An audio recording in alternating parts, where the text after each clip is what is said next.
اس spirit کے ساتھ میں جیسے جیسے قرآن پڑھتا گیا تو مجھے ایسا لگتا گیا کہ ایک مسلمان ہونے کے ناطے بات میں کہہ سکتا ہوں کہ ہم اسلام کے نام پہ جو کچھ پریکٹس کر رہے ہیں وہ ایک منسکیول اسلام ہے، اگر کہا جا سکتا ہے. There is a lot which remains to be practiced. بہت کچھ ہے جس کو تو پریکٹس کوئی کرتا ہی نہیں ہے، اور اس کی صرف ریزن یہ ہے جس کا تھوڑا سا ذکر یہاں پہ آیا. اور یہ میں جو بات آپ سے کہنے جا رہا ہوں یہ گلوبل فینومینا ہے. میں جہاں جہاں دنیا میں گیا اور بہت جگہوں پہ گیا، اس کی کرپا ہے، تو وہاں میں نے مسلمانوں کی ایک سی کنڈیشن دیکھی کہ they read Quran without understanding it. قرآن پڑھتے ہیں بنا سمجھے، اور میں نہیں سمجھتا کہ اس کو پڑھنا کیا کہیں گے جسے سمجھا نہ جائے. کیونکہ جب ہم کہتے ہیں کہ I have read something تو there is an inherent meaning that I have understood it. جب میں نے کہا کہ میں نے کچھ پڑھا ہے تو یہ انڈرسٹوڈ ہے کہ آپ نے سمجھ کے پڑھا. اتنی اگیانتا، اتنی انسائنٹیفک اور irrational ایٹیٹیوڈ کہیں اور نہیں ملتا ہمیں سوائے ہمارے بیچ میں کہ ہم اس کو پڑھتے ہیں لیکن سمجھتے نہیں.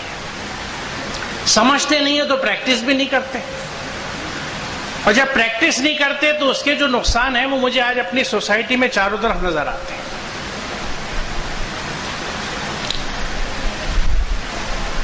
دو اور چیزیں جو میری سمجھ میں آتی ہیں اس سے ریلیٹڈ ہے، بلکہ ایک تو اسی کا حصہ ہے کہ دو بہت بڑے انرتھ ہیں، ظلم ہیں جو پوری ہیومینٹی پہ ہم لوگوں نے کیے ہیں.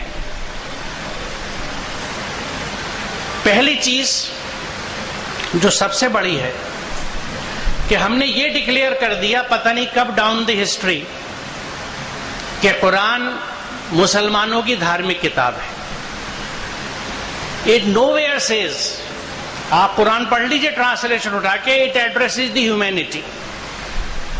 عربی میں اس لیے آئی تھی کہ وہ پروفیٹ اس وقت عربی والے تھے، کیونکہ یہ قرآن کہتا ہے کہ ہر زمانے میں ہم نے جو کتاب بھیجی وہ اس علاقے کی زبان میں بھیجی.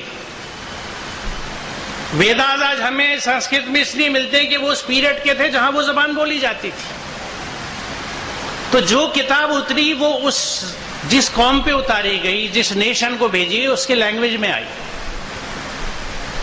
تو it just so happened that prophet Muhammad was from Arabia, اس لیے اس کی زبان عربی تھی. لیکن نہ وہ صرف عربوں کے لیے تھی، نہ ان کے فالوورز کے لیے تھی. خود قرآن پوری انسانیت کو. اس سے نقصان کیا ہوا ہے؟ دیکھیے اتنے کھلے ذہن کے بہت کم لوگ ہوتے ہیں. مثال کے طور پہ میں اگر صرف اپنی بات کروں کہ بہت کم مسلمان ہوں گے جنہوں نے گیتا پڑھی ہوگی یا بائبل پڑھی ہوگی یا وید پڑھنے کی کوشش کری ہوگی، کیونکہ انہیں اتنا ہی وقت نہیں ملتا کہ وہ قرآن کو ہی پڑھ لیں، بلکہ جیسے میں نے کہا کہ بنا سمجھے پڑھتے ہیں. اتنا بھی ٹائم نہیں نکال پاتے کہ اس کو سمجھ کے کچھ اس پہ تدبر کر لیں، کچھ سوچ لیں، چنتن کر لیں اس کے اوپر. تو اس سے ایک بایس کریٹ ہوتا ہے. جب میں نے یہ ٹھپا لگا دیا کہ مسلمانوں کی دھارمک کتاب ہے تو کسی دوسرے دھرم کا آدمی اس کو کیوں پڑھے گا؟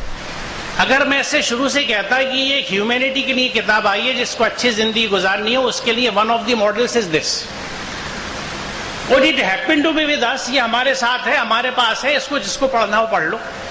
انسانیت کی کتاب ہے، انسان بنانے والی کتاب ہے، سماج کو جوڑنے والی کتاب ہے، سماج کو بنانے والی کتاب ہے. میں سمجھتا ہوں اگر اس اپروچ کو ہم لے کے چلتے تو آج تھوڑا سا سین الگ ہوتا.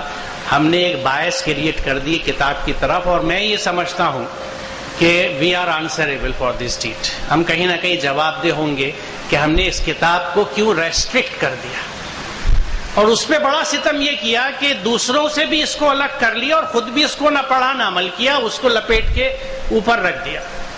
بہت احترام کے ساتھ کہ اوپر رکھ دو، سب سے اوپر یہ رہنی چاہیے.